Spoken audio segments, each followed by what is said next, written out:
Mr. Secretary, thank you for your attendance and for that quick laugh. As the founder and co-chair of the Central America Caucus, I have been very focused on addressing the root causes of migration from that region. Providing foreign assistance is an important part of the answer, but it simply isn't enough. And if we're going to make progress on the very tough issues that this region is facing, corruption, gang violence, and poverty, severe poverty, we need a comprehensive approach. And I know that you agree with that. For one, we urgently need an ambassador to Honduras, preferably someone with diplomatic experience and expertise in the region. We also need high-level engagement, regular meetings with the region's leaders to make sure that they are making progress on their commitments under the Alliance for Prosperity.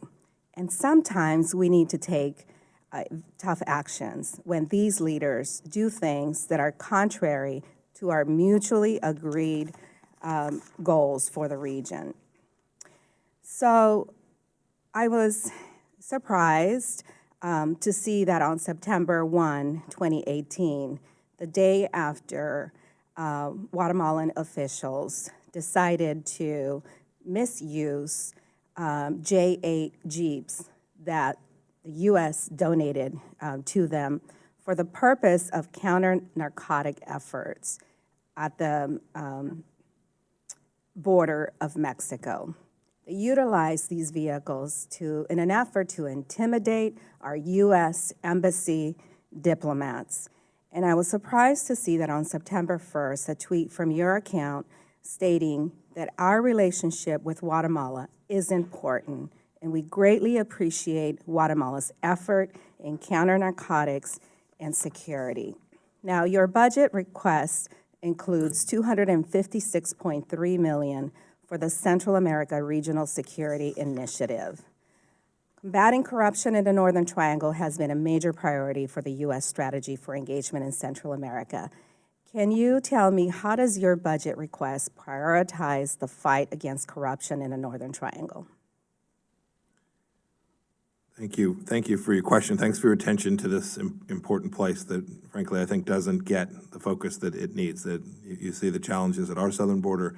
You see challenges more broadly, not only in Mexico, but in South America that result from ineffective governments in the Northern Triangle countries and in Central America.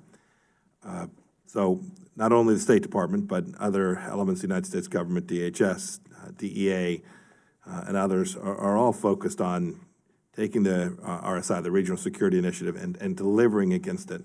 I think Secretary Nielsen's actually down in the region today. I think she was flying, I think it was to Honduras today, to work on a number of issues that surround borders there and security there and political stability there. My team will join her in many of those meetings.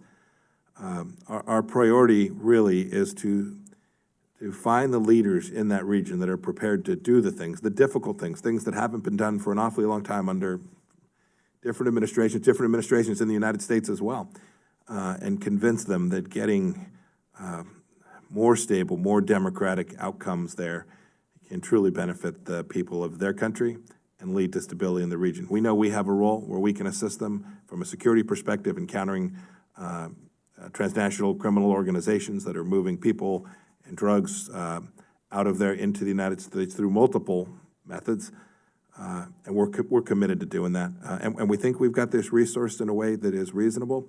And as President Trump has made clear, we're going to reinforce success. Where we see progress, where we see good programs, effective leadership, we will continue to ensure that we apply resources against them.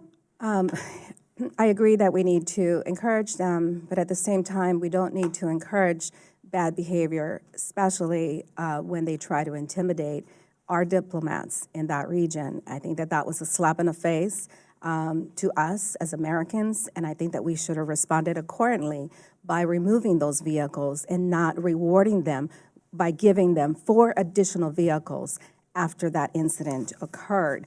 How are we going to deal, with these presidents that are refusing to hold themselves accountable and to allow the attorney generals to investigate massive corruption in the region?